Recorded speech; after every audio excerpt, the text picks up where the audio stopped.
राधा राधा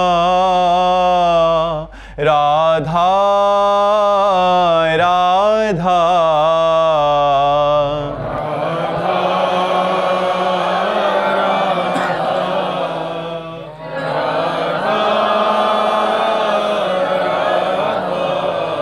हाय राधा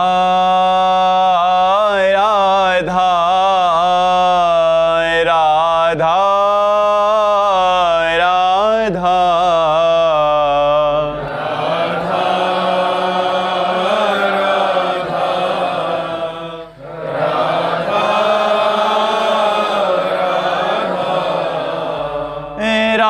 राधा हाय राधा राधा राधा राधा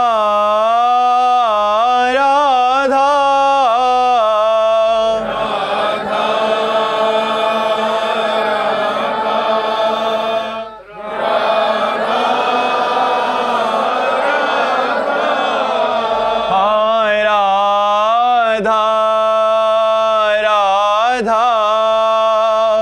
राधा राधा राधा राधा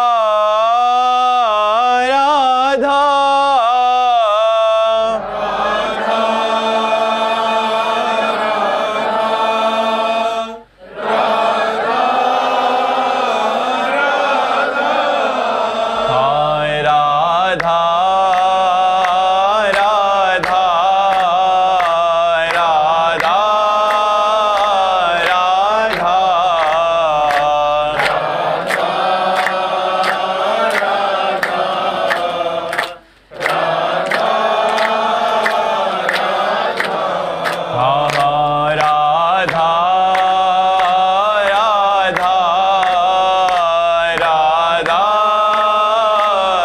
राधा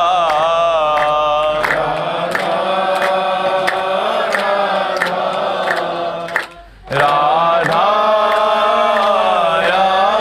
श्री राधा वल्लभ लाल की, समस्त संत हरि भक्तन की, श्री वृंदावन धाम की, सद्गुरुदेव भगवान की। हरि मोहन जी दिल्ली से। शेरश महाराज जी। राधे राधे महाराज जी। महाराज जी, एक ग्रस्त व्यक्ति को अपनी कमाई का कितना हिस्सा दान या पुण्य में लगाना चाहिए? 10%। 100 रुपया में 90 रुपया से अपने परिवार का पोषण करे और 10 रुपया से संत है, गौ सेवा है, अनाथ सेवा है, असहाय सेवा है, जहाँ कहीं ऐसा पशु पक्षी या जहाँ भी बने तो 10 रुपया खर्चा कर देना चाहिए। धर्म से कमाए हुए, पाप कर्म की कमाई का नहीं, धर्म से कमाए हुए धन का दशांश जो है वो धर्मार्थ खर्चा कर देना चाहिए, तो उसका पुण्य भी बनेगा, परलोक भी बनेगा, भगवत कृपा होगी, भजन बनने लगेगा उसका। जी। वासुदेव खराड़े जी पुणे से। श्री रंश प्रभु। राधे राधे महाराज जी। महाराज जी, आपके चरणों में कोटि कोटि प्रणाम। गुरुदेव, मन कोई इच्छा या आसक्ति करता है तो उसे पुनर्जन्म लेना पड़ता है, पर आत्मा तो इच्छा से विहीन है। आत्मा किसी चीज से आसक्त नहीं होती। अगर आत्मा ने किसी चीज की इच्छा या आसक्ति नहीं की तो आत्मा का पुनर्जन्म क्यों महाराज जी? आत्मा को ही तो भ्रम हो गया, भ्रम तो आत्मा को ही है। आप हैं आत्मा, आप ही तो हैं आत्मा, लेकिन आपने अपने को शरीर मान रखा है कि नहीं? इसी भ्रम का तो दंड मिल रहा है, पुनर्जन्म, बार बार जन्म मरण हो रहा है। मन की इच्छा को आपने अपनी इच्छा मान ली, नहीं, मन की इच्छा को मन की इच्छा में छोड़ो, आप दृष्टा बनो, विमुक्त हो जाओगे। मन की इच्छा को आप ये देखना है, मैंने देखा कहते हो कि नेत्रेंद्री ने देखा? आप क्या बोलोगे? आज मैंने देखा तो भोगो, फिर मैंने देखा तो उसका शुभ देखा या अशुभ देखा उसको भोगो। मैंने सुना, शुभ सुना या अशुभ सुना उसको भोगो। मैंने खाया, अच्छा खाया या बुरा खाया उसको भोगो। मैंने भोगा तो अच्छा भोगा या बुरा भोगा उसको भोगो।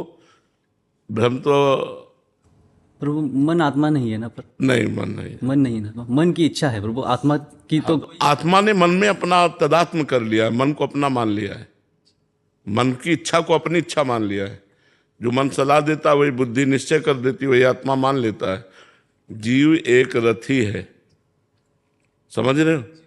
शरीर एक रथ है, इंद्रियां इसके घोड़े हैं, मन इसकी लगाम है, और बुद्धि इसका ड्राइवर सारथी है।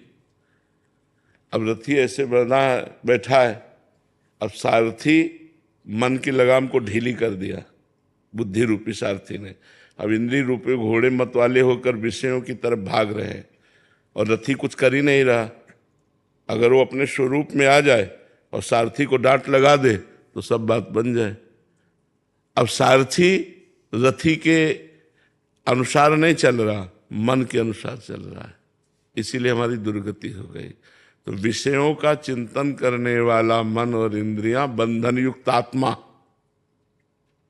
जबकि वो निर्विकार है, और भगवत चिंतन करने वाला मन और इंद्रियां मोक्ष को प्राप्त आत्मा। जब सैनिक हारते हैं तो हार किसकी होती है? राजा। राजा की होती है ना। हाँ, और सैनिक जीतते हैं तो विजय किसकी होती है? राजा की। राजा की होती है। तो ये सैनिक अगर गंदे आचरण करें तो बंधन में कौन आया? वही सुअर बना, वही कुत्ता बना, वही नीच योनियों में, वही प्रेत योनियों में, अधम योनियों को प्राप्त हुआ निर्विकार सच्चिदानंद स्वरूप आत्मा। तो इनको ठीक करने के लिए मनुष्य जन्म मिला है कि हम इनको ठीक कर लें, इनमें हमारी आसक्ति हो गई है। आज मेरा मन कहता है ये खाना है, ये खाना है, लेकिन आज मैंने ये खाया, कहता मन है और खाया मैंने, तो अहंकार विमूढ़ात्मा करता हमिति मन्यते, मैंने किया, मैंने खाया, करता और भोगता भाव, तुम मरो फिर भोगो। ये दुर्गति हो रही है अज्ञान के कारण। यद्यप निर्लेप निर्विकार अचाह आप्त काम आत्मा है, लेकिन वो मन में तदात्म कर लिया। मन इंद्रियों में, इंद्रियां भोगों में, दुर्गति हो गई। इसीलिए तो शास्त्र स्वाध्याय सत्संग के द्वारा हम ज्ञान अर्जन करते हैं और गलत आचरणों से अपने मन इंद्रियों को बचाते हैं और भगवान के चिंतन में लगाते हैं, हम मुक्त होते चले जाते हैं। जिन जिन विषयों का त्याग होता गया उससे मुक्त हो गए। सर्व विषय त्यागी मोक्ष को प्राप्त हो गया। क्योंकि आत्मा मोक्ष स्वरूप ही है, उसे कभी बंधन प्राप्त हुआ ही नहीं, पर उसने भ्रम से अपने को बंधन में मान लिया। अब ये भ्रम जब तक, जैसे शरीर तुम नहीं हो, शरीर एक ढांचा है पांच भौतिक, लेकिन पूरा तदात्म है कि नहीं? मैं शरीर हूं। अब इस शरीर के द्वारा जो भी कर्म बनेंगे वो आत्मा को बंधन में डाल देंगे। यही आत्मा नाली का कीड़ा बन जाता है जाकर, यही देवता बन जाता है, यही भगवत स्वरूप हो जाता है। जैसे कर्म होते हैं वैसे भोगना पड़ा, और अगर इसके कर्ता और भोक्ता भाव खत्म हो जाए तो मोक्ष को प्राप्त हो जाएगा। इसीलिए साधना की जाती है। समझ में आया आपको बात? शेखर जी सहारनपुर से। राधे राधे महाराज जी। गुरुदेव भगवान श्री जी ने हमें जितनी संपत्ति, यश, मान, सम्मान दिया है, हमें उसमें सबर संतुष्टि क्यों नहीं हो पा रही? और ज्यादा इससे कभी नहीं होगी, एकत्रित करने की इससे कभी नहीं होगी, कभी नहीं होगी, क्योंकि इसका नाम माया है। माया जो कभी तृप्त ना हो, चाहे जितना भोग लो। जैसे एक पुरुष पूरे विश्व की समस्त स्त्रियों से समस्त जौ धान्य और समस्त बैंक बैलेंस का स्वामी हो जाए तो भी उसे तृप्ति नहीं होगी। संतुष्टि कब आएगी जीवन में? भगवान के चरणों में जब हमारा चित्त, तो देखो केवट कह रहा है, जब भगवान के चरण पखाड़ रहा है तो कह रहा है, अब कछु नाथ ना चाहिए मोरे, दीन दयाल अनुग्रह तोरे, बहुत काल में कीन मंजूरी, आज दीन विधि भल सब पूर। बहुत काल से न जाने क्या क्या कर्म किए, आज विधान बन गया कि आपके चरण मिल गए, अब मुझे कुछ नहीं चाहिए। जब तक भगवान के चरण न मिलेंगे तब तक शांति नहीं। देखो, हम कई बार कहते हैं कि अगर एक अप्सरा उतर आवे स्वर्ग की तो ऋषि मुनियों के मन चंचल हो जाते हैं। जिन्होंने अपने मन को अधीन कर लिया है उनके मन चंचल हो जाते हैं। उनका स्वामी है देवराज इंद्र, स्वामी है समस्त अप्सराओं का, लेकिन उसका मन अप्सराओं से भी अतृप्त रहा और गौतम ऋषि की पत्नी अहिल्या से गलत आचरण किया जाके। इससे क्या समझ में आता है कि कभी भूख की पूर्ति भोगों की हो ही नहीं सकती, चाहे जहां चाहे जो। अगर तृप्ति हुई है तो भगवान के चरणों का आश्रय लेने से हुई। भगवान नाम जप करते करते जब तो हृदय से आ जाता है अब कछु नाथ न चाहे, नहीं नहीं, ये सब झूठा है, ये सब झूठा है। देखो आप लोग तो गृहस्थ में हैं, हर भोग भोगे हुए हैं, क्या आपका मन उन भोगों के लिए लालायित नहीं है? क्या मन ऐसा कहता कि बस अब तृप्त हो गया? नहीं, फिर वही नई चाह, फिर वही नए ढंग से भोगने की चाह, फिर नए शरीर को भोगने की चाह, नए भोगों को भोगने, ये है। और ये आज से थोड़ी चल रही, जब से सृष्टि हुई तब से हमारी चल रही, तो आज तक पूर्ति नहीं हुई, इस जन्म में भी पूर्ति नहीं होगी। इसलिए सावधान हो जाओ, गलत आचरणों को छोड़ो, धर्म पूर्वक विषय भोगो और नाम जप करो। धर्म पूर्वक चलोगे तो विषयों से वैराग्य हो जाएगा, और अधर्मिक विषय भोगोगे तो उसमें राग हो जाएगा और दुर्गति हो जाएगी। जैसे आप एक नियम ले लो कि हम अपने धर्म की कमाई से ही उदर पोषण करेंगे, अपनी पत्नी से ही केवल अनुराग रखेंगे, कभी कोई पाप नहीं करेंगे, तो आपका मन भगवान की तरफ चलने लगेगा, भोगों से हटने लगेगा। और जब आप इधर उधर दृष्टि डाल के गलत आचरण, तो मन आपको फंसा देगा। अधर्माचरण पापाचरण ये मन को फंसाने के लिए है। मन फंसा जहां भोगों में तो दुर्गति हमारी पक्की, और मन भगवान में फंसा सदगति हमारी पक्की। मनुष्य जन्म मिला है मन को भगवान में फंसाने के लिए। भोगों में तो बहुत योनियां हो गई, बहुत जन्म हो गए, तो तृप्ति कभी हो ही नहीं सकती, चाहे जितना हो। तृप्ति तो तभी हो सकती जब भगवान के चरण मिले, भगवान का नाम जप करो। तो जैसे केवट नहीं, अति आनंद उमगी अनुरागा, आनंद ही नहीं अति आनंद, आंसू बह रहे, बस कर तृप्त हो गया, अब कुछ नहीं चाहिए, तृप्त हो गया। ये भगवान से मिलने पर होगा, नहीं संसार के मिलने से नहीं हो सकता। नहीं किसी से भी पूछ लो, कभी तृप्ति नहीं है, कभी तृप्ति नहीं, कि बस ऐसा कभी नहीं हो सकता। आपकी मांग 1 लाख रुपया है तो उनकी 1 अरब रुपए की मांग है, उनकी 1 खरब रुपए की मांग है, वो बड़े भिखारी हैं। तो ये चाह कभी पूर्ति हो ही नहीं सकती, ये भगवान से जुड़कर ही पूर्ण हो सकती है। समझ पा रहे आप? दीपक कुमार जी दिल्ली से। श्री हरिवंश गुरुदेव। पूज्य गुरुदेव, भक्तमाल ग्रंथ में अनेकों ऐसे प्रसंग हैं जिसमें भक्त संत समागम एवं संतों की सेवा में बहुत ज्यादा भाव रखते थे एवं अपना सब कुछ उनकी सेवा में अर्पण कर देते थे, जैसे पीपा जी एवं उनकी धर्मपत्नी सीता जी, महाराष्ट्र के राजा महिपति वराज जी की बेटी का प्रसंग आदि। क्या आज के युग में भी ऐसी निष्ठा रखने वाले भक्त हैं महाराज जी? बहुत कम है। जैसा देखा गया, एक दिन पीपा जी और सीता सहचरी जी चीदर चिदरानी जी के दर्शन करने के लिए गए। गृहस्थ भक्त थे। चीदर चिदरानी जी तो द्वारिका में भगवत साक्षात्कार के बाद वहां द्वारिका में महिमा सुनी। कुछ चीदर चिदरानी जी नाम के एक भक्त है, तो वहां गए। अब वो ऐसे महान भक्त थे कि सब कुछ उनका संत सेवा में जा चुका था, मतलब यहां तक कि खाने के लिए भोजन भी नहीं था। वो भगवत आश्रित निरंतर नाम जप, और एक वस्त्र चीदर जी के शरीर में फटा पुराना धोते और एक नया वस्त्र चिदरानी जी के शरीर में था। चीदर जी ने देखा पीपा जी और सीता सहचरी आई, बहुत ही एकदम विकल हो गए कि इतने बड़े महान संत हमारे पास आए। मिले, खूब आनंद से बैठे। चीदर जी घर गए अंदर और चिदरानी जी से कहा, आज संत विमुख जाएंगे, क्योंकि हमारे पास कुछ है नहीं, बाजार में कोई उधार देता नहीं, कुछ नहीं है जिसको हम बेच सके, क्या करें? तो चिदरानी जी ने कहा, आप शोक मत करो, ये हमारा नया वस्त्र है, कुछ बिकी जाएगा 1-2 टका का, तो इससे चावल और दाल खरीद लाना, जो मिले भोग तो लगा देंगे। वो प्रसन्न हो गए।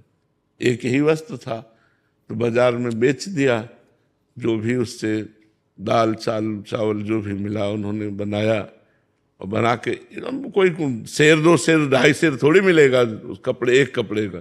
तो वो ले करके पीपा जी सीता सहचरी को बाहर चीदर चिदरानी जी ने कि आप पाओ, तो उनका भक्तानी को भी बुलाओ, सीता सहचरी जी ने कहा। तो उनका नहीं, रहने दीजिए भक्तानी को आप। तो वो मैं लिवा के लाती हूँ। अंदर गई तो आंखों में आंसू और मुख में भगवान नाम, और रसोई में बैठे वो भगवान का चिंतन करे कि भगवान आप बड़े कृपालु हो। ऐसी स्थिति में भगवान की कृपा वो देख रहे। सीता सहचरी जी गई और उनका भक्त रानी, तो आप तो निर्वस्त्र हैं। तो उन्होंने आंख उठाई और कहा, हमने सुना था कि आपने द्वारिकाधीश का दर्शन किया है, तो हमारी आकांक्षा थी कि जब आप मिलोगी तो भगवान की रूप माधुरी का वर्णन करोगी। क्या इस नाशवान शरीर के विषय में प्रश्न किया? नंगा ही पैदा होगा, अगर नंगा ही मर जाए तो क्या फर्क पड़ता है। समझ गई घर की स्थिति देख करके कि ये वस्त्र बेच करके पीपा जी के पास गए और बोले कि हमें लग रहा था कि हम महान भक्त हैं, राजपाट छोड़ करके टाट पट्टी लगाकर भगवान का भजन करते हैं, लेकिन आज हमारा वो भी अभिमान दूर हो गया, क्योंकि हमसे महान भक्त निकले जिन्होंने हमारे स्वागत के लिए अपने तन का वस्त्र बेच दिया। ऐसे भक्तों के जो उदाहरण आते हैं, अब मतलब ऐसे ऐसे उदाहरण आते हैं जो दिमाग में काम ही नहीं करेंगे, दिमाग में ही काम नहीं करेंगे कि ऐसा कैसे हो सकता है, ऐसा कैसे हो सकता है। एक अब सीता सहचरी जी महान भक्ता, एक वो जब जाती थी तो एक सामान लेने, तो एक दुकानदार गलत दृष्टि से, रानी थी, पहले रानी थी तो कोई साधारण थोड़ी, अनुपम रूप, और फिर अब भजन में लगी थी तो और रूप प्रकाशित, तो गलत दृष्टि करता। वो अपनी दृष्टि से देख कर सब जीव हैं, अलग अलग चिंतन। एक दिन पीपा जी कहीं गए हुए थे और संत मंडली आ गई और कुछ था नहीं पवाने के लिए। सीता सहचरी जी ने सोचा आप क्या करें, तो उनको याद आया कि वो जो बनिया था वो गलत दृष्टि से देखता था। गई उसके पास और कहा, आप हमारी तरफ आकर्षण की दृष्टि से देखते थे, आपका गलत विचार हमें लगा। तो पहले तो घबराया, तो कहा नहीं नहीं, मैं इसलिए पूछ रही हूँ कि अगर हमारे पास संत आए हैं और आप संतों के लिए भोजन की व्यवस्था कर देंगे तो आपकी जो इच्छा होगी वो मैं राजी हो जाऊंगी। अब तो वो घी चीनी सब सामान दे दिया, गए पकवान बनाया और अच्छे से संतों को पवाया। जब संत पा चुके तो उस समय पीपा जी आ गए। पीपा जी ने सीता सहचरी से पूछा, हमारे पास तो कुछ था नहीं, संतों को क्या पवाया? तो उनका अपने को बेचकर। पीपा जी के आंसू आ गए। उन्होंने कहा, धन्य है जो तुम्हारी जैसी हमको मित्र मिली, पत्नी मिली। अब बैठो हमारे कांधे पे, मैं तुम्हें ले चलूंगा उसके पास। और उसकी दुकान के पास गए, उतर गए और कहा जाओ। जे ही वो गई तो चरणों में लौट गया और कान पकड़ा और कहा, गलती पड़ी, कभी हम ऐसी गलती दृष्टि से आपकी तरफ ने, आप जैसे मतलब उसको ज्ञान हो गया, क्योंकि उसका अन्न संतों के पेट में गया ना, तो उसकी बुद्धि पवित्र हो गई। वो चरणों में गिरा और कहा, माता आप कभी ऐसी भाव। ऐसे ऐसे चरित्र आते हैं भक्तों की, मतलब होश उड़ जाए। वो भक्तों को जितना प्यार किया संतों ने, उतना भगवान को भी नहीं किया। एक बार एक भक्त के घर में ठाकुर जी विराजमान थे। धीरे धीरे वो सब संत सेवा में लगता गया और संत जन आते गए जहां श्रद्धा देखते। तो कल के लिए कुछ नहीं था, तो भक्त ने ठाकुर जी से कहा, अष्ट धातु के थे, कहा कल अगर संत आ गए और व्यवस्था नहीं हुई तो हम आपको बाजार में बेचे आएंगे, ध्यान रखना। संत भूखे नहीं जाएंगे, या तो आप व्यवस्था करो, लेकिन कल हम आपको बाजार में बेचे आएंगे, ठाकुर जी से कहा। मतलब ठाकुर जी से भी बढ़कर संतों को प्यार, मोते अधिक संत कर लेखा। कलयुग है, मुझे लगता है होंगे, भगवान की सृष्टि है, पर ऐसे मतलब ऐसे बिरला ही कोई होगा, नहीं तो बहुत कठिन है, बहुत कठिन है। जो भक्तमाल में, जो रसिक अनन्यमाल में भक्तों के चरित्र में आता है, ऐसा कोई बिरला ही होगा जो संतों से ऐसा प्यार करे। नहीं तो, और जो संतों से प्यार कर ले गया वो भगवान को अधीन कर लेगा, वो भगवान को अधीन, क्योंकि भगवान के ही भाव से तो संतों से प्यार किया जाता है। तो संत भगवान की कृपा से मिलते हैं, अगर उनकी सेवा बन जाए तो भगवान की सेवा साक्षात बन गई।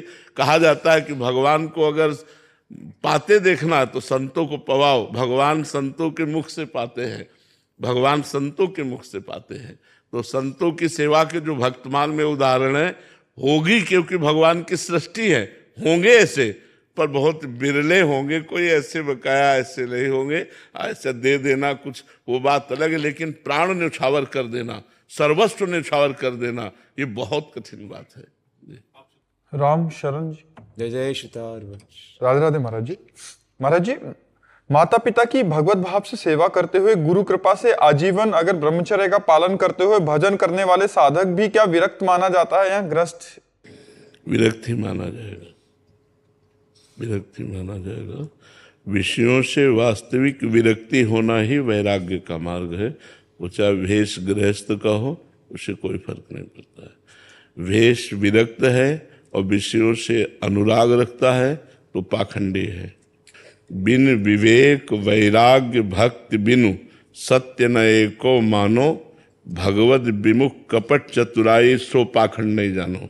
भगवत ऋषि जी कह रहे विवेक और वैराग्य और भक्ति से युक्त हृदय है सो तो सत्य है। अगर विवेक और वैराग्य और भक्ति नहीं तो पाखंडी है कोई भी हो। तो बात विषयों से वैराग्य की है, बात भगवत तत्व के ज्ञान से है, बात भगवान के अनुराग की है। अगर एक गृहस्थ में आता तो वो महात्मा है। भगवान ने कहीं भी वेश का वर्णन नहीं किया गीता जी में, भगवान ने लक्षणों का वर्णन किया है। कह रहे वासुदेवा स्वरमित सा महात्मा सुदुर्लभा। महात्मा कौन है? जो सबको भगवान का स्वरूप समझता है, जो जितेंद्री है, जो मनोनिग्रही है, जो भगवत भक्ति करता है, वो महात्मा ही है, चाहे गृहस्थ हो चाहे विरक्त हो। बात समझ में आई? गीतांशु जी सहारनपुर। राधे राधे। राधे राधे महाराज जी। महाराज जी, आपके प्रवचनों में सुना कि सिर्फ नाम जप से कल्याण हो जाता है। अगर नाम जप ना हो रहा हो तो क्या दान से भी कल्याण हो सकता है? नहीं, दान एक पुण्य क्रिया है। शुभ और अशुभ दो प्रकार के कर्म है। दान एक शुभ कर्म है जिसका फल सांसारिक सुख है। बहुत उच्च कोटि का दान हुआ तो स्वर्ग का सुख है, लेकिन भगवत प्राप्ति थोड़ी करा सकता है। भगवत प्राप्ति तो भजन से होगी। बारी मथे घृत होए बरु, सिकताते बरु तेल, और बिनु हरि भजन न भवतरी, या सिद्धांत अपेल। ये अटल सिद्धांत है। जब तक नाम जप नहीं करोगे तब तक संसार से मुक्त नहीं हो सकते। तुम यज्ञ करो, दान करो, पुण्य करो, ये जो करोगे इसका तुम्हें फल मिलेगा, लेकिन भगवत प्राप्ति थोड़ी होगी। भगवत प्राप्ति भजन से होती है। महाराज जी, अभी आपने एक प्रश्न के उत्तर में अभी थोड़ी देर पहले कहा था कि उसने दान किया तो उसकी बुद्धि शुद्ध हो गई। संतों बुद्धि शुद्ध का मतलब भगवत प्राप्ति थोड़ी हो गई। अब जो काम भाव से देख रहा था सीता सहचरी को, तो उसकी बुद्धि शुद्ध हो गई, वो मात्र भाव से देखने लगा, लेकिन भगवत प्राप्ति की थोड़ी बात हो गई। तो क्या महाराज जी उससे उसको संतों का संग और उसके हाँ, आगे की अब संतों का संग करके भजन करेगा तो भगवत प्राप्ति हो जाएगी। मतलब सोपान बन सकता है। हाँ, प्रथम भगति संतन कर संगा, इसीलिए कहा है प्रथम भगति संतन कर संगा, दूसर ममरत कथा प्रसंगा। भगवान के चरणों के जो प्रेमी संत जन हैं उनका संग करना प्रथम सोपान है। हमारी बुद्धि शुद्ध होती है, फिर आगे जब हम बढ़ते चले जाते हैं तो भगवान के भजन में रति हो जाती है और हमारा कल्याण हो जाता है। जैसे इन्होंने लिखा है दान से कल्याण, तो यात्रा के अंतर्गत में अगर ऐसा करेंगे तो संत संग होगा या बुद्धि? हाँ, जैसे आपने बहुत सुकृत किए तो लिखा है पुण्य पुंज बिन मिले ही न संता। तो उसका सोपान। हाँ, आप बहुत अच्छा पुण्य किए तो आपको संतों का संग मिलेगा, सत्संग से भजन में रुचि होगी और भजन से कल्याण। अच्छा, यात्रा ये। हाँ, भजन से परम कल्याण होगा। अगर दान पुण्य से होता तो बड़े बड़े धनी लोग ना दान करके भगवान को खरीद लेते, भगवान के धाम में भी पास बनवा लेते। नहीं, वो तो है नहीं। उसमें तो सर्वस्व त्याग कर भगवान से भजन करना, अंदर से अकिंचन होकर भगवान का भजन करना, तब भगवत प्राप्ति होती है। प्रज्ञा जी यूएसए से। राधे राधे। राधे राधे महाराज जी। महाराज जी, मैं प्रिया लाल की हूँ और गुरुदेव भगवान आपकी और इष्ट की कृपा से इसी जन्म में मुझे भगवान की प्राप्ति होगी। क्या मुझसे निकुंज में अगर कोई ऐसी गलती हो जाए जिसके कारण? नहीं, वहाँ गलती ही नहीं होती, गलती ही नहीं होती। वहाँ ऐसा जो स्वरूप मिलता है उसमें गलती के चांस नहीं होते। चांस ही नहीं है, चांस ही नहीं है। मतलब गलती के चांस पांच भौतिक शरीर में है, चिदानंद शरीर में गलती के चांस, जो मान लो सहचरी वपु है, गोपी वपु है, सखा वपु है, भगवान का जो ये दिव्य वपु है, इनमें चांस ही नहीं है, गलती का कोई चांस ही नहीं है। प्रियालाल के मन मन की रुचि जान नेह विधि अनुसर है। जो प्रियालाल के मन में चलता है वही सहचरी के मन में चलता है। वो मन की रुचि देख करके सेवा करती तो गलती का कोई सवाल ही नहीं होता। अंशुल जी। राधे राधे महाराज जी। महाराज जी, आपने मेरा हाथ ठीक उस समय पकड़ा जब मुझे शरीर का हर संबंधी दुख और धोखा दे रहा था। आपने अपनी इस लीला से मुझे सत्य का मार्ग दिखाया प्रवचन के माध्यम से। महाराज जी, अब प्रश्न यह है कि गुरुदेव भगवान ग्रस्त में रहते हुए वैराग्य जैसा जीवन और भरोसा संभव है क्या? हाँ, क्यों नहीं संभव है। कितने भक्तमाल में देखो, कितने ऐसे भक्त हैं जो गृहस्थ हैं और भगवान से दृढ़ संबंध रखते हैं। भाई, हम लोगों ने भजन को एक कुछ अलग मान रखा है। अब एक आदमी किसान है, फावड़ा चला रहा है, राम राम राम, हर फावड़े में राम राम कह रहा है, धर्म से कमा रहा है, आए हुए अतिथि संतों का भोजन, वो भगवत प्राप्त हो जाएगा। आए हुए अतिथि संतों का भोजन पान और करा रहा है, किसानी कर रहा है, भगवान का नाम जब, वो कभी माला लेके नहीं बैठता, कभी आरती नहीं करता, वो भगवत प्राप्त हो जाएगा। आप नौकरी जा रहे हैं, जाते समय नाम जप कर रहे हैं, 8 घंटे नौकरी कर रहे हैं, बीच बीच में नाम जप कर रहे हैं, 8 घंटे को कृष्णार्पणम मस्तु कर दिया, घर आए, अपने परिवार से सबसे मिले, हंसे बोले, जिससे जैसा धर्म है वैसा व्यवहार किया, खाया पिया, एकांत हो गए, भगवान का चिंतन कर रहे हैं, धर्म पूर्वक विषय भोग रहे, वो भगवान को प्राप्त हो जाएगा। हमने भगवत प्राप्ति कोई ऐसा कठिन समझ रखा है, भजन को ऐसा समझ, तो कह दे फिर आप लोग, ये हमारे भाग्य में लिखा है कि विरक्त भाव से चलो और हजारों को तारने का ज्ञान प्राप्त करके हजारों को समझाओ। ये हम लोगों को अलग ट्रेनिंग दी गई, अलग मार्ग बनाया गया। नहीं, भगवत प्राप्ति के लिए सहज मार्ग है। नाथ सकल संपदा तुम्हारी, मैं सेवक समेत सुख नारी। गृहस्थी में रहकर भगवान का चिंतन करते हुए अपने गृह कार्य करो, परिवार को भगवान की सेवा का स्वरूप समझो। भगवान ने 8-10 लोग जो हमें परिवार में दिए, सेवा सबकी मनोकामनाएं पूर्ण करते हुए, राजी खुशी से भजन करते हुए, जो विपत्ति दुख आवे सहते हुए भगवान को प्राप्त हो गया। वो तो भगवान को प्राप्त करना कठिन नहीं है, गंदे विषयों को छोड़ना कठिन है, गंदी आदतों को छोड़ना कठिन है, जो निषेध है उनको छोड़ना कठिन है। अगर वो छोड़ दो तो गृहस्थी में आप संत हो, गृहस्थी में संत हो। संत का मतलब केवल वेश से नहीं होता, उद्देश्य से होता है, लक्षणों से होता है। अगर आप में लक्षण श्रेष्ठ हैं तो आप संत हो। तो ये भगवत मार्ग में चलो तो भगवान कृपा करेंगे। कोई ऐसा नहीं है कि कपड़ा बदलने से ही काम बनता हो, ऐसा नहीं है। हाँ, आपकी अब भोगों में रुचि नहीं रही तो संसार में रहना अच्छा नहीं लगता, तो चलो वैराग्य मार्ग लेकर के एकांत में भगवान का निरंतर चिंतन करो और जगत मंगल के लिए अपना भजन दान करो। करना पड़ेगा जगत मंगल, बिना यहाँ जगत मंगल किए नहीं जा सकते यहाँ से। अगर ऐसे गए तो सदगति नहीं होगी, क्योंकि संसार का अन्न खाया, संसार का वस्त्र पहना, संसार में पैदा हुए तो संसार का हित करो, संसार का मंगल करो, तब जाओ यहाँ से। ऐसे थोड़ी सबकी ड्यूटी है, तुम अपने हिसाब से हित करो, हम अपने हिसाब से हित करते। मान लो कोई दीपक है तो थोड़ा प्रकाश कर रहा है, कोई हाइलोजन है तो बड़ा प्रकाश कर रहा है। ऐसे जितनी क्षमता है, 2 को ही सही, 2 को ही भगवत मार्ग में लगाओ, 2 का परोपकार करो। किसी के 20 का करता है, कोई 200 करता है, कोई हजारों का करता है, तो करना पड़ेगा। चाहे गृहस्थ हो चाहे विरक्त हो, परोपकार करो और भजन करो। अब जैसे आपका सबसे बड़ा परोपकार माता पिता की सेवा, पारिवारिक जनों की सेवा, धर्म पूर्वक मेहनत से कमाना, नाम जप करना, कोई भूखा दरवाजे आ गया उसे भोजन दे देना, कभी तीर्थ यात्रा आदि गए वहाँ दान पुण्य कर देना, भगवान का नाम जप कर रहे हैं और ये सब कर रहे हैं, तो वो सब भगवत प्राप्ति का हेतु हो जाता है। ज़्यादा मेहनत की जरूरत थोड़ी है। प्रदीप जी जोधपुर से। राधे राधे महाराज जी। महाराज जी, श्री जी की कृपा जब जीव पर होती है तो उससे क्या संकेत मिलते हैं? सबसे पहला उसे साधु समागम प्राप्त होता है, संतों का संग प्राप्त होता है। जब द्रवहि दीन दयालु राघो साधु संगति पाइए। अब मोहि भाव भरोस हनुमंता, बिनु हरि कृपा मिले नहीं संता। जब भगवान कृपा करते हैं, श्री जी कृपा करती हैं, तो अपने जनों का संग देती हैं। और जब संत संग होता है तब हमारे जीवन से दुर्व्यसन, दुराचरण इनका त्याग होता है और सतमार्ग पर हमारे कदम बड़े जोर से चल पड़ते हैं। और साधु संग की कृपा से हम भगवान को प्राप्त कर पाते हैं। तो प्रथम संकेत संत मिलन।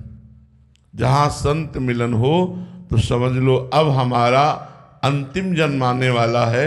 इसलिए भगवान ने हमें सत्संग प्रदान किया, साधु संग प्रदान किया। बिना भगवान की कृपा के, श्री जी की कृपा के, रसिक जनों का संग, संत जनों का संग, भगवत प्रेमी महात्माओं का संग दुर्लभ है। यही कृपा, यहीं से जीव का आध्यात्मिक उत्थान होता है। प्रथम भगत संतन कर संगा। सबसे पहली भक्ति है संतों का संग, और ये भगवान की कृपा से प्राप्त होती है। शिवम पांडे जी, राधे राधे महाराज जी। महाराज जी, क्या निरंतर भक्ति का प्रयास करने से मेरे भीतर छिपी वे सारी बुराइयां समाप्त हो सकती हैं जिन्हें मैं अपने जीवन में नहीं चाहता? लेकिन बिल्कुल बिल्कुल बिल्कुल, लेकिन लंबे समय तक। ये बुराइयां दुर्वासना मम सदा परिकर्षयन्ति, ये दुर्वासना सदैव हमको अपनी तरफ खींचती रहती है, क्योंकि अनंत जन्मों से हम इन दुर्वासनाओं के ही खेल में लगे रहे। अगर सद उपासना होती तो भगवत प्राप्ति हो जाती। दुर्वासना है, इसका मतलब हमारे अंदर अज्ञान है, इसका मतलब साधना नहीं बनी भगवत प्राप्ति की। तो दुर्वासना का त्याग करने के लिए जब हम भगवत प्राप्ति की जो साधन पद्धति है उसको स्वीकार करते हैं और खूब अथक प्रयास करते हैं, तब भगवान की कृपा हो जाती है और ये विकार धीरे धीरे शांत होते हैं। ऐसा नहीं है कि आप वर्ष 2 वर्ष साधना करें और आप बिल्कुल निर्विकार हो जाएं, ऐसा नहीं है। दीर्घ काल तक ये विकार स्फुरित होते रहते हैं। अगर कुसंग बन जाए तो दीर्घ काल तक साधना करने के बाद भी ये भ्रष्ट कर सकते हैं। ये विकार कोई साधारण नहीं, काम क्रोध लोभ मोह मद मत्सर। इसलिए दीर्घ काल तक भगवान का स्मरण करते हुए, कुसंग का त्याग करते हुए, पवित्र आचरण, पवित्र विचार, पवित्र भोजन, तो फिर हम दुर्वासना पर विजय प्राप्त कर सकते हैं। ये दुर्वासना बहुत ऊंचाई तक जाती है। ये मत समझ लेना कि 2-4 वर्ष के भजन से शांत हो जाती है, नहीं, बहुत ऊंचाई तक जाती है और आजीवन सावधान रहना चाहिए। दुर्वासना कभी भी पटक सकती है, किसी को भी पटक सकती है। इसलिए भगवान का चिंतन करते हुए सदैव डरते रहना चाहिए। यही डरे ही डरपि हरिवंश हित, जिनो भ्रमय गुण सलिल पर, जिह नामन मंगल लोक तिहु, सुहरिपद भज न विलंब कर। जिनका नाम तीनों लोकों का मंगल करने वाला है, ऐसे भगवान के चरणों का आश्रय लो और डरते रहो कि कहीं ये त्रिगुणात्मिका माया हमें भोगों में न फंसा दे, हमें कहीं भ्रष्ट न कर दे। लंबे समय तक यदि अभ्यास किया जाए, सत विचार, सद आचरण, सत्संग, तो ये असत विचार, असत आचरण, असत संग का त्याग हो जाएगा, तो दुर्वासना नष्ट हो जाएगी। इंदु जी, जोधपुर से, राधे राधे महाराज जी। महाराज जी, सत्संग मंडली के माध्यम से भक्ति मार्ग में प्रवेश पाकर मेरा जीवन धन्य हुआ और उसी संग से मैं आध्यात्मिक रूप से आगे बढ़ पाई हूं। अब अंतःकरण एकांतिक भक्ति की ओर प्रेरित हो रहा है, किंतु समय की सीमाएं मार्ग में बाधा बन रही हैं। ऐसी स्थिति में क्या किसी का मन दुखाकर दूरी बनाना उचित है या प्रभु की कृपा से? नहीं, हमें तो ऐसा नहीं लगता कि हमारा अगर एकांतिक भजन है अंदर का, तो हम बाजार में भी कर सकते हैं, नौकरी करते हुए भी कर सकते हैं, हम हर स्थिति में भजन कर सकते हैं। भजन के लिए भागकर कहीं एकांत जाने की जरूरत नहीं है। जहाँ हो वहीं भजन का अभ्यास करो। जिस परिस्थिति में हो उसी परिस्थिति में भजन करके निकल जाओ, तो तुम्हें माया परास्त नहीं करेगी। भागकर कहाँ जाओगे? कहीं एकांत नहीं है, एकांत तो हृदय में है। और हमारा जब हृदय भगवान के लिए तड़पने लगा, तो इसी का तो नाम भजन है। हम नौकरी करते हुए, व्यापार करते हुए, किसानी करते हुए, गृहस्थ के कार्य करते हुए, सबके बीच में रहते हुए, रिश्तेदारों से मिलते हुए भी हमारा हृदय तड़प रहा है भजन के लिए, इसलिए हमारा भजन चल रहा है। यही भजन जा करके हमको भगवत प्राप्ति कराता है। ये कभी भूल मत करना। भगवान के द्वारा दी हुई परिस्थिति का यदि त्याग कर दोगी, तो जो भजन चल रहा है वो भी छूट जाएगा। आप सोचो कि चलो हम भागकर भजन करते हैं, तो फिर आओ आप देखो जो भजन चल रहा है वो छूट न जाए तो हमें बताना। यदि भगवान तुम्हें वृंदावन लाए संयोग बना के, वो बात अलग की है, क्योंकि यहाँ होगी भोजन व्यवस्था, रहने की व्यवस्था, किसी का संग, किसी का आश्रय, वो आपके भजन को बाधा पहुंचा देगा। जहाँ हो, जिस परिस्थिति में हो, तुम्हारा केवल कर्तव्य है भजन को संभालते रहना, परिस्थिति के बदलने की मांग ना चाहना, कहीं आने जाने की बात मन में ना आना। जैसा प्रभु करे, जोई जोई प्यारो करे, सोई मोहि भावे। अगर उनको एकांत देना है तो एकांत दे देंगे, उनको समाज में रखना है तो समाज में रहते हुए भी हम भजन करेंगे। हम आपसे बात कर रहे हैं, तुम्हें आश्चर्य होगा, लेकिन हमारा भजन चल रहा है। जैसे आप हमारी बात सुन रहे हैं लेकिन आपका अंदर चिंतन कुछ और चल रहा है, देख लो, ऐसे ही भजन होता है कि हम आपसे बात कर रहे हैं लेकिन हमारा आंतरिक हृदय किसी और क्षेत्र में लगा हुआ है। ऐसे भजन होता है। बाहर से हम संसारिकता में लगे हैं और अंदर से भगवान को पुकार रहे हैं, यही सबसे बड़ा भजन है। आप भागना नहीं किसी परिस्थिति से, जैसी परिस्थिति भगवान ने दी है उसी परिस्थिति में भजन करके निर्वाह कर ले जाओ तो भगवत प्राप्ति हो जाएगी। कराती जी ग्वालियर से। राधे राधे महाराज जी। महाराज जी, आपने एक बार एकांतिक में बोला था कि आप हमें उंगली पकड़ा दो समेट के तो हम ले जाएंगे। महाराज जी, यहाँ उंगली पकड़ाने का तात्पर्य क्या है? हमारी बात मान लो, आप हमारी थोड़ी सी बात मान लो। पूरी बात तो भगवान आपको सामर्थ्य देंगे मानने की। अगर थोड़ी सी भी बात हमारी, एक भी बात मान लिए, एक बात मान लिए तो आपको 100 बातें मानने योग्य बना देगा।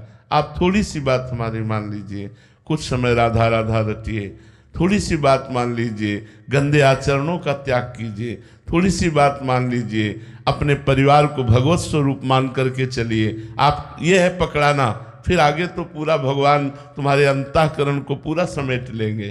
क्योंकि हम जो भी बोलते हैं वो भगवान के बल से बोलते हैं, प्रभु के बल से बोलते हैं। हम में कोई बल नहीं है, हम में कोई सामर्थ्य नहीं। हमारा बल, हमारी सामर्थ्य श्री वृंदावन रानी है, श्री प्यारी जो प्यारे जो हैं उन्हीं के बल से बोलते हैं। तो हमारी बात मान लो, यही है उंगली पकड़ाना। हमारी बात मान लिए तो आपका परम कल्याण हो जाएगा, मंगल हो जाएगा। हमारी बात कोई अपनी बात नहीं है, ये संतों की बात, शास्त्र की बात, भगवान की बात है। अनिरुद्ध जैन जी जयपुर से। राधे राधे महाराज जी। महाराज जी, यहाँ सभी संतों की वाणी इतनी मधुर, सरल और प्रेम में है, और दूसरी ओर जब मैं खुद की वाणी पर ध्यान देता हूँ तो उसमें अहंकार, कटुता आदि दिखाई देती है। महाराज जी, आपके सत्संग में पता चला कि श्री जी को सरलता और प्रेम भाषी पसंद है, तो क्या श्री जी महाराज जी ऐसे में कैसे प्रसन्न होंगे हमसे? राधा राधा को बड़ा मीठा है, राधा नाम तुम्हें सरल बना देगा। राधा नाम सुधा रसम जसी तुम जिव्यास तुम्हें विह्वला। तो हम सबसे प्रार्थना करते हैं, यदि आपको क्रोध आता है, आपकी कड़वी वाणी है, आपका अहंकार है, आप राधा राधा जपिए, ठीक हो जाओगे। हम ठीक हो गए तो सब ठीक हो जाएंगे ना। अगर एक रोग का मरीज ठीक हो जाए तो दवा काम कर रही है, तो पहले मरीज तो हम ही हैं। हम अपनी बात कहते हैं। जब श्री लाडली जी की उपासना आई तो उसने सब धो बहा करके ऐसा कर दिया है, जैसा आप ताबले देख रहे, बकाया थे नहीं ऐसे। जीव का हृदय एकदम कोमल हो जाना, ये साधुता है। जब गोस्वामी जी संत की परिभाषा लिखने लगे तो बोले, संत हृदय नवनीत समाना। गोस्वामी जी को लगा कि मक्खन सबसे ज्यादा कोमल होता है, मक्खन जो होता है। तो संत का हृदय कैसा? बोले मक्खन जैसा। एकदम लिखने के बाद इतना, फिर विचार किया कि मक्खन में तो दोष है। तब कहा कविन पर कहीं न जाना। कवियों ने कहा तो कि संत का हृदय मक्खन जैसा होता है, पर सही नहीं कह पाए, क्योंकि निज परिताप द्रवई नवनीता और पर दुख द्रवई सुसंत पुनीता। बोले अब जब अपने में ताप लगता है तो मक्खन पिघल जाता है, लेकिन संत का हृदय ऐसा नहीं होता। कठोर से कठोर दुख में भी वो पिघलते नहीं अपने में, लेकिन दूसरे का थोड़ा भी दुख देखा कि वो पिघल जाते हैं। अपने तो घोर कष्ट सह सकते हैं, घोर अपमान, निंदा, विपत्ति सह जाएंगे, लेकिन दूसरे का थोड़ा भी दुख देखा तो हृदय पिघल जाता है। तो संत का हृदय साधुता आना ये केवल महाराज कृपा से हो सकता है, नहीं साधना का अहंकार बना रहता है, तपस्या का अहंकार बना रहता है, ये केवल कृपा से ये सब होता है। तो अगर वाणी में सुधार, आचरण में साधुता, तो ये केवल लाडली जी की कृपा है, इसमें कोई साधन काम नहीं करता। तो हम बार बार पुकारे राधा राधा राधा, तो हमारा सब ठीक हो जाएगा। हेमंत कुमार जी, राधे राधे महाराज जी। महाराज जी, जब जीवन में कष्ट व परेशानियां आती हैं तो सगे संबंधी कहते हैं अब तुम्हारे भगवान तुम्हारा साथ नहीं दे रहे क्या, ऐसा अब तुम्हारे भगवान कहाँ हैं, वो आप कष्ट में क्यों रखा है, ऐसा भाव आता है। नहीं, हमारे पास है हमारे भगवान। हमारा कर्म है, जो पूर्व का प्रारब्ध है वो आया है, उसे हम भोगेंगे। उस समय क्या भगवान नहीं, क्या आनंद में भोगेंगे। चूंकि अभी भक्ति रंग नहीं लाई ना, इसलिए ये प्रश्न आ गया, नहीं तो भक्ति रंग लाती है। हमारे भगवान हमारे साथ है। हमारा प्रारब्ध शरीर का भोग है, लेकिन भगवान मेरे साथ हैं। जो प्रश्न करता हो कि अब तुम्हारे भगवान कहाँ गए, तो हम बिल्कुल उत्तर देते हैं हमारे साथ है भगवान। देख, अगर आँख तेरे है तो देख, मेरा भगवान मेरे साथ है। ये मेरा प्रारब्ध कुछ नहीं बिगाड़ पा रहा। तो अभी भक्ति रंग नहीं लाई, इसलिए आप चुप हो गए। कोई विपत्ति या कोई संकट या कोई, हर समय मेरे भगवान मेरे साथ रहते हैं। हाँ, मेरे पूर्व कुछ पाप कर्म थे, उनको भोगवा कर भगवान हमें पवित्र कर रहे। ये हमारे ऊपर भगवान की बड़ी कृपा है।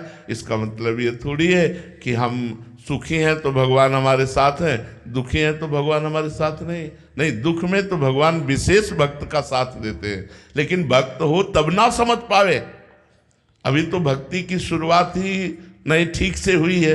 भक्त हो जाओगे तो कदम कदम पर तुम्हें प्रभु का, जैसे अब हम तुम्हें कैसे बताएं बच्चा, जैसे माँ को पता होता है कि बेटे को इस समय क्या पवाना चाहिए, क्या पिलाना चाहिए, कैसे, छोटे बच्चे को, ऐसे भगवान प्यार करते हैं। कोई मिनट ऐसा नहीं जिस मिनट में मुझे पता न चलता हो कि मेरी प्रियाजू मुझे कितना प्यार कर रही है, मेरे ठाकुर मुझे कितना प्यार करते हैं। हम तुम्हें कैसे बतावें, पर तुम्हारे प्यार करने वाले और कोई है ना, इसलिए तुम नहीं समझ पाते। यदि ये हो जाए कि मेरे तो गिरधर गोपाल, दूसरों न कोई, तो हमारे प्रभु का प्यार समझ पाओगे कि वो कितना प्यार करते हैं। विपत्ति भी वो कृपा से दे रहे हैं, दुख भी वो कृपा करके दे रहे हैं, ऐसा अनुभव होने लगेगा। जय हो नाथ, अगर आप ये ना करते तो प्रभु मेरी ये जो आज दशा है ये दशा ना होती। अगर किडनी फेल ना होती तो जो आज है वो नहीं होता। तुमसे पक्का कहते हैं नहीं होता। न तुम हमें देख पाते न हम तुम्हें देख पाते, कुछ और ही होता। हम कभी नहीं रुक सकते थे, कभी नहीं रुक सकते थे। हमारा एकांतिक स्वभाव, गंगा के किनारे का वास करने वाला, ये भीड़, ये समाज बिल्कुल नहीं स्वीकार करते। लेकिन किडनी फेल है तो अब डायलिसिस, गंगा किनारे तो होगा नहीं, डायलिसिस तो व्यवस्था में ही होगा। तो अब समझो इतना बड़ा सिस्टम भगवान के बिना चल रहा है क्या? दोनों किडनी फेल है, भगवान के बिना हम बोल रहे हैं क्या? तो मेरे भगवान मेरे साथ हैं, प्रतिपल मेरे साथ हैं, और भगवान भक्त के साथ रहते हैं। भक्तन पीछे यो फिरत जो बछड़ा संगाय। पर बात यह कि आपका मुख भगवान की तरफ नहीं है, आपका मुख संसार की तरफ है, भगवान की तरफ पीठ है, इसलिए आप भगवान की कृपा और भगवान के दुलार को नहीं देख पा रहे। यदि भगवान के सन्मुख हो जाओ तो अभी तुम्हें पता चलेगा भगवान कितना प्यार करते हैं। हर क्षण प्यार ही प्यार उड़ेल रहे, वो कृपा और प्यार के समुद्र हैं भाई। ऐसी बात ना कहो कि विपत्ति में अब तुम्हारे भगवान कहाँ चले गए। और जी संसार में ही मान्यता है कि थोड़ा सा भी कष्ट आई, प्रतिकूलता आई, भगवान से प्रार्थना किया तो वो सारी प्रतिकूलताएं ठीक हो गई। ये एक मान्यता है कि ऐसा होगा। ऐसा नहीं है, ऐसा नहीं है। अगर प्रारब्ध में आपके दुख लिखा है तो भगवान दुख का संयोग देंगे, लेकिन आपको सहने की सामर्थ्य देंगे। भगवान आपको सामर्थ्य देंगे, आपको विवेक देंगे। अब ऐसा नहीं है कि हम प्रार्थना करें हमारी किडनी ठीक हो गई, ऐसा नहीं है, ऐसा सिद्धांत नहीं है। ऐसा नहीं, अवश्य में वो भोक्तव्यम कृतम कर्म शुभाशुभम, शुभ और अशुभ कर्म को तुम्हें भोगना पड़ेगा, भगवान ने कहा है। महाराज जी, काफी भक्तों के जीवन चरित्र में देखने को मिलता है कि वो प्रभु उनकी सहायता करने के लिए उतर गए, जैसे मतलब बहुत सारे ध्रुव जी महाराज, प्रहलाद जी महाराज। तो महाराज जी वो उनकी भक्ति और हमारी भक्ति में क्या अंतर है महाराज? हमारी भक्ति में कोई और है। देखो भगवान कहते हैं, जब माधवदास बाबा को संग्रहणी का रोग हुआ, उसमें बार बार सोच जाती है, तो बार बार सोच निकल रही थी। एकांत में समुद्र के किनारे कुटिया थी, कोई था नहीं, तो बड़ी सुगंध आई, तो उन्हें होश आया। तो ऐसे देखा तो पीतांबर का साफा बांधे हुए 16 वर्ष की अवस्था और बाबा की मल भरी लंगोटी समुद्र से धो धो के फैला रहे। काहे, कौन हो आप? जे ही देखा भगवान कमल नयन, अरविंदाक्ष, श्याम सुंदर, तो रो पड़े बाबा कि अरे आपके लिए तो हमने अपना जीवन अर्पित किया है, आप ये क्या कर रहे हो? प्रभु आप हमारी लंगोटी धो रहे हो। तो भगवान ने कहा, बाबा तुम्हारा कोई और है क्या? बोले आपके सिवा तो कोई और है नहीं। तो बोले जब मेरे सिवा कोई और है नहीं तो मैं ही तो सेवा करूँगा ना। भगवान स्वयं माधवदास जी की लंगोटी धो रहे, भगवान स्वयं अर्जुन जी का रथ हाँक रहे। भगवान कहते हैं, पग चापू और सेज बिछाऊं, नौकर बनूं हजाम, हाँकू बैल बनो गडवारो, बिना तनख्वाह रथवान, यही तो मेरे मन में ठनी, भगत मेरे मुकुटमणि। कैसी बात करते हो, थोड़ी सी भक्ति करो तो भगवान कृपा ही कृपा कर रहे हैं। हाँ ये है कि हमारे बहुत पूर्व के पाप हैं जो हमें दुख देने के लिए आ रहे हैं, लेकिन हम भगवान से यदि जुड़ जाएं तो हम इन दुखों से पार हो जाएं। इसीलिए सबसे कहते हैं राधा राधा रटो, राधा राधा नाम जप करो, जिससे तुम्हारा मंगल हो जाए, क्योंकि वो पाप कर्म हमें दंड देने के लिए बिल्कुल बलवान होकर तैयार हो रहे हैं। यदि भगवान की शरण में है तो आएगा, लेकिन बहुत कम होकर आएगा और हम सह पाएंगे, हम टूटेंगे नहीं, हम विपत्ति को पार कर जाएंगे। पर ऐसा नहीं है कि हम भगवान से प्रार्थना की तो हमारे सारा दुख नष्ट हो गया, ऐसा नहीं है। जो प्रारब्ध भोग बड़े बड़े सिद्ध संतों को भोगना पड़ा, जैसे रामकृष्ण परमहंस जी के गले में कैंसर था, अब भोगना पड़ा। बड़े बड़े संतों को भोगना पड़ता है। ये भूमि ऐसी है, इसका ये कर्म भूमि है। अपने अपने कर्मों का भोग भोगो और नए कर्म करो। तो हमें विचलित नहीं होना चाहिए दुख आने पर कि भगवान कहाँ गया, अब तो हमारे दुख को नहीं मिटा रहा है। ऐसा नहीं है, वो देख रहे हैं, वो कृपा कर रहे हैं। देखो इतने बड़े महाभागवत पांडवों की पत्नी सभा में निर्वस्त्र की जा रही, इतने बड़े भगवान को प्यार करने वाले पांडव 12 वर्ष का वनवास, 1 वर्ष का अज्ञातवास सह रहे हैं। ये सब क्यों सह रहे हैं? क्योंकि भगवान का विधान है, इसलिए सह रहे हैं। हम भक्त तभी माने जाएंगे जब भगवान के विधान को सहते हुए भगवान को ना भूलें और दुख और सुख दोनों को बराबर समझकर हम आगे बढ़ते चले जाएं। श्री राधा वल्लभ लाल की। संत समाज की आपकी महिमा बढ़ा दी महाराज जी। भगवान की कृपा से महाराज जी, तिनका में कोई बस नहीं कि वो एक कदम भी चल सके, लेकिन वायु का सहयोग मिल गया तो आकाश में उड़ने लगता है। ऐसे ही भगवान की कृपा से हम तो तिनका हैं। भगवान की कृपा हुई तो ये करें करावें आप सब जने बड़ाई दें, कर रहे हैं प्रभु, और बड़ाई उनके दास की हो रही है। बस बात ये भगवान ही कर रहे, किंचन मात्र हम में सामर्थ्य रहेंगे, हम कुछ नहीं कर सकते। साधना बल है महाराज जी की कृपा बल है? बल कृपा बल है, पर साधना में कायरता नहीं होनी चाहिए, साधना में तत्परता होनी चाहिए और भरोसा कृपा का होना चाहिए। आलस्य और प्रमाद का त्याग करके यदि साधना की जाए तो भगवान की कृपा का परिचय हो जाता है। अगर हम कृपा कृपा कह के आलस्य प्रमाद करेंगे तो विषय रस की तरफ हमारा मन जाएगा, और विषयी मन कृपा का अनुभव नहीं कर पाता। निर्विषयी वैरागी मन ही भगवान के अनुराग का अनुभव कर पाता है। इसलिए हमें चाहिए कि साधन में तत्पर रहें और भरोसा कृपा का रखें, साधन का नहीं। साधन में तत्पर रहें पर भरोसा भगवान की कृपा का, साधन का नहीं। क्योंकि साधन जो बन रहा है वो भगवान की कृपा से ही बन रहा है। हमारी सामर्थ्य नहीं कि हम एक बार राम बोल सके, एक बार राधा बोल सके, उनकी कृपा है तो हम बोल पा रहे हैं, ऐसा अनुभव करना चाहिए। एक जगह विराजमान होके भी आध्यात्मिक जगत में बहुत बड़ी क्रांति लाए गुरु जी आप। भगवान की कृपा, भगवान की कृपा। करोड़ों नहीं करोड़ों से ज्यादा लोग आपको रोज सुनते भी हैं, दर्शन भी करते हैं टेक्निकल के माध्यम से। जी जी जी। हाँ, कलयुग भगवान की कृपा से यूट्यूब चल गया तो इसलिए प्रकाश हो गया, नहीं तो एक कमरे में बैठे होते ये 10-20 लोग भले जानते, लेकिन सबको तो नहीं जानता। भगवान ने चला दिया तो ये मोबाइल से सब लोग सुन रहे हैं। भगवान सबका मंगल करे, सब सुखी रहे, सब स्वस्थ रहे, सबकी बुद्धि पवित्र रहे। यही अपने सब संतों की यही आकांक्षा होती है कि हमारा देश, हमारा राष्ट्र, हमारा समाज ठीक से चले, आनंद पूर्वक रहे, सुख पूर्वक रहे। वो तभी रह सकता है जब भगवान का आश्रय ले, अध्यात्म का आश्रय ले। नहीं तो विषय और ये व्यसन सबके खोखला किए दे रहे, नशेबाजी, बेविचार, ये खोखला किए दे रहे समाज को। तो सब संतों का उद्देश्य तो यही होता है, जगत मंगल हो, जगत कल्याण हो। हमारो वृंदावन और हमारो वृंदावन और माया काल तहाँ नहीं व्यापे, माया काल तहाँ नहीं व्यापे, जहाँ रसिक सिर मोर हमारो वृंदावन और।